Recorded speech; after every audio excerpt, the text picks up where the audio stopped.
Hello students, welcome to our online classes.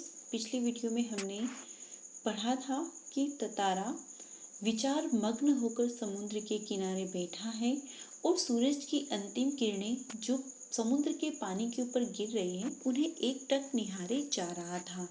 तभी अचानक से उसे कहीं से संगीत सुनाई दिया और गायन की आवाज़ इतनी प्रभावी थी कि वह अपनी सुध-बुध खोने लगा और अपनी निद्रा को या अपनी मुक्त अवस्था को छोड़कर उस आवाज़ की तरफ बढ़ने लगा। आगे बढ़ते हैं। वह विकल सा उस तरफ बढ़ता गया। अंततः उसकी नज़र एक युवती पर पड़ी जो ढलती हुई शाम के सौंदर्य में बेसुध एकटक समुद्र की देह पर डूबते हुए आकर्षण रंगों को निहारते हुए गा रही थी। यह एक श्रृंगार गीत था। अब वो जब वहां से चला तो उसकी नज़र एक युवती पे पड़ी जो एकटक समुद्र को देखती जाकर कुछ गीत गुनगुना रही थी, जो कि एक श्रृंगार गीत था। उसे ज्ञात ही न हो सका कि कोई अजनबी युवक उसे निःशब्द ताके जा रहा है। अब उसे तो पता ही नहीं कि कोई उसे बिना शब्द बिना आवाज़ के बस घूरता ही जा रहा है। एकाएक एक ऊंची लहर उठी और उसे भिगो गया। अचानक से समुद्र की लहर आई और वह लड़की भीग गई। हड़बड़ाहट में गाना भूल गई। इससे पहले कि वह सामान्य हो पाती, अब उसने अपने कानों में गूंजती गंभीर आवाज़, आकर्षक आवाज़ को सुना। अब वह कुछ सामान्य होकर कुछ पूछे या देखे उससे पहले ही ततारा उससे प्रश्न कर बैठा। तुमने एकाएक इतना सुंदर गाना अधूरा क्यों छोड़ दिया? ततारा ने पूछा कि तुमने इतना सुंदर गाना अचानक बंद क्यों कर दिया? ततारा ने विनम्रतापूर्वक कहा। अपने सामने एक युवक को देखकर वह विस्मित हो गई। अपने सामने एक सुंदर युवक को देखा तो वह भी उससे देखकर आश्चर्यचकित हो गई। उसके भीतर किसी कोमल भावना का संचार हुआ, किंतु अपने को संयमित करके उसने बेरुखी से के साथ जवाब दिया। फिर भी उसने अपने आप पर काबू करके उसे बेरुखी के साथ ही जवाब दिया। पहले बताओ तुम कौन हो? इस तरह मुझे घूरने और इस असंगत प्रश्न का कारण क्या है? वह पूछ रही है कि तुम कौन हो और मुझे क्यों घूर रहे हो और मुझसे ऐसा सवाल करने वाले तुम कौन होते हो? मैं अपने गांव के अलावा किसी गांव के युवक के प्रश्न का उत्तर देने के लिए बाध्य नहीं हूँ। यह तो तुम भी जानते हो।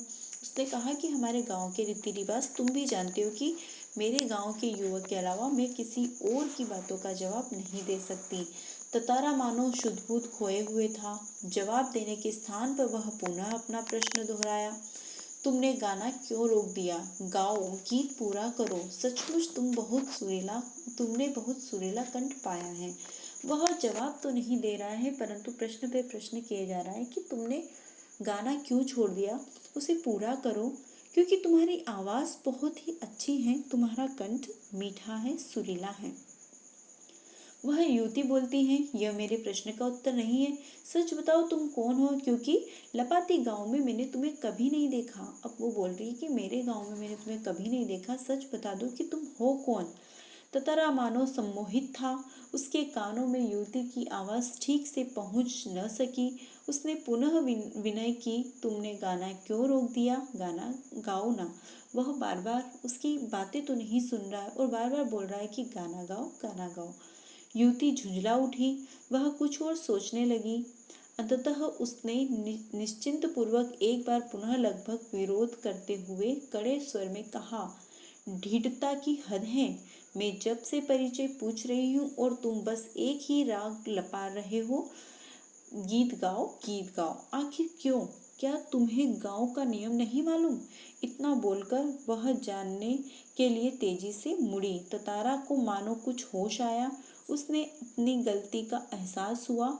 वह उसके सामने रास्ता रोककर मानो गिड़गिड़ाने लगा। अब उसको वह ढीठ होकर खड़ा बार बार एक ही सवाल किए जा रहा है। तब वो बहुत क्रोध में आकर गुस्से में बोली कि तुम अपने गांव का रीति रिवाज नहीं जानते। मैं तुमसे सवाल पूछ रही हूँ, तुम्हारा परिचय पूछ रही हूँ और तुम मुझसे गीत गाओ कर रहा।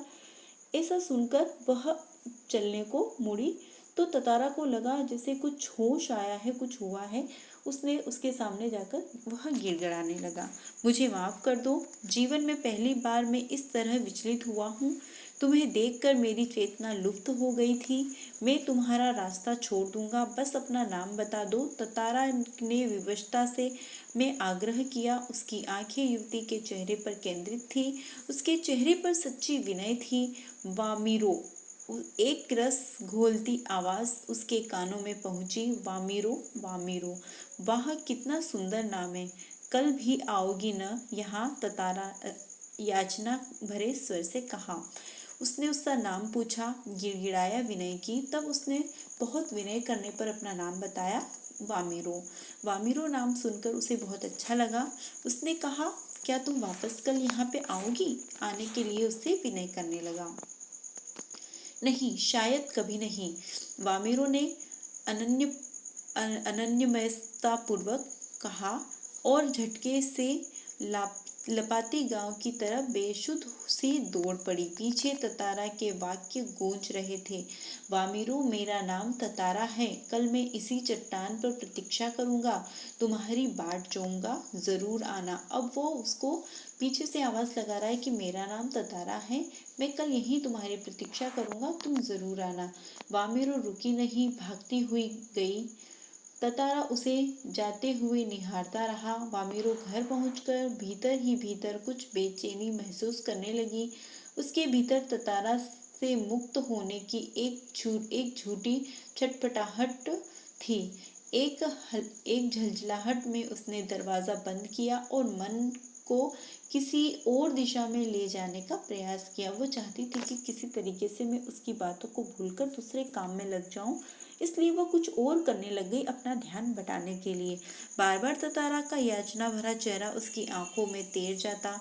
उसने ततारा के बारे में कई कहानियां सखी थी।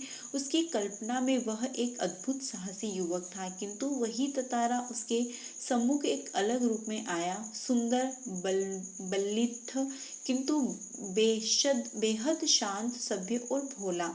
अब ततारा की कहानियां उसने बहुत सुन रखी थी, परंतु ततारा का उसने एक नया रूप देखा था। वह एक शक्तिशाली रूप था और एक बहुत ही विनम्र, सभ्य और भोला रूप उसके सामने था। उसका व्यक्तित्व कदाचित वैसा ही था जैसा वह अपने जीवन साथी के बारे में सोचती थी, किंतु एक दूसरे गांव के युवक के साथ यह संबंध परंपरा के विरुद्ध था। अतएव उसने उसे भूल जाना ही श्रेयस्क समझा। वो चाहती थी कि एक गांव दूसरे गांव वाले के साथ रिश्ता रखना सही नहीं है, इसलिए वो उसे भूल जाना ही अच्छा मानती थी, किंतु यह असंभव जान पड़ा। ततारा बार बार उसकी आंखों के सामने था, निर्निमेष याचना की तरह प्रतीक्षा में डूबा हुआ। अब वह बिना कुछ सोचे समझे एकटक याचना जो किए जा रहा था, बस उसके सामने उसका वही चेहरा दिखाई दे रहा था। किसी तरह रात बीती, दोनों के हृदय व्यथित थे। किसी तरह आचरित एक ठंडा और उबाल दिन में गुजरने लगा। शाम की प्रतीक्षा थी, दोनों को ही शाम की प्रतीक्षा थी कि कब शाम ढले और कब वापस उसी चट्टान पर मिले। ततारा के लिए मानो पूरे जीवन की अकेली प्रतीक्षा थी। उसके गंभीर और शांत जीवन में ऐसा पहली बार हुआ था। वह अचंभित था, साथ ही रोमांचित भी। दिन ढलने के काफी पहले वह लपाती की उस समुद्री चट्टान पर पहुंचा और वह दिन भी नहीं ढला था और उस चट्टान पर जाकर बैठ गया। वामिरो की प्रतीक्षा में एक एक पल पहाड़ की तरह भारी था। उसके भीतर एक आशंका भी दौड़ रही थी, अगर वामिरो नहीं आई तो। वह कुछ निर्णय नहीं कर पा रहा था, सिर्फ प्रतीक्षारत था। वह बस प्रतीक्षा ही किए जा रहा था, बाकी वह कुछ और नहीं कर पा रहा था। बस आस की एक किरण थी जो समुद्र की देह पर डूबती किरणों की तरह कभी भी डूब सकती थी। वह बार बार लपाती के रास्ते पर नजरें दौड़ाता। सहसा नारियल के झुमुडों में उसे एक आकृति कुछ साफ हुई, कुछ और। उसकी खुशी का ठिकाना न रहा। सचमुच वह वामिरो थी। लगा जैसे घबराहट में थी। वह अपने को छुपाते हुए बढ़ रही थी, बीच बीच में इधर इधर दृष्टि दौड़ाना न भूलती। फिर तेज कदमों से चलती हुई ततारा के सामने आकर ठिठक गई। दोनों शब्दहीन थे। कुछ था जो दोनों के भीतर बह रहा था। एक टक निहारते हुए वे जाने कब तक खड़े रहे। सूरज समुद्र की लहरों में कहीं खो गया था। अंधेरा बढ़ रहा था। अचानक वामिरो कुछ सचते हुए घर की तरफ दौड़ पड़ी।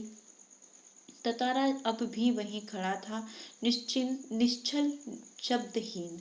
अब वो दोनों इस तरीके से एक दूसरे को देख रहे थे, निहार रहे थे। दोनों कुछ नहीं बोल रहे थे, मानो कि वह ना बोलकर भी उनके दिल एक दूसरों से बहुत कुछ कह रहे थे।